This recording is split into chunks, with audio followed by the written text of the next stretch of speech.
Hello ও level students, specially 2026 batch. তোমাদের জন্য এই ভিডিওটা বানাচ্ছি। এটা কারো কারো কাজে লাগতে পারে।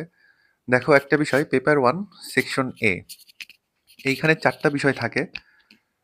বিষয় হিসেবে 4টা থাকে, কিন্তু পরীক্ষা আসে যে কোনো 2টা, তোমাদের লিখতে হয় একটা।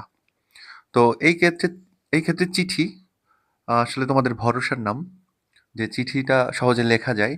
কিন্তু একটা কথা মনে রাখবে, যে যুদ্ধক্ষেত্রে আর পরীক্ষার হলে সবসময় বিকল্প ব্যবস্থা রাখতে হয়। তো সেই বিকল্প ব্যবস্থা কি হতে যাচ্ছে আমরা যদি একটু দেখি, যে সর্বশেষ 2025 এটা এসেছে, কথোপকথন 10 বছর পর। আর ভাষণ এসেছে 24-এ। এখন তাহলে আমাদের বাকি থাকলো কি?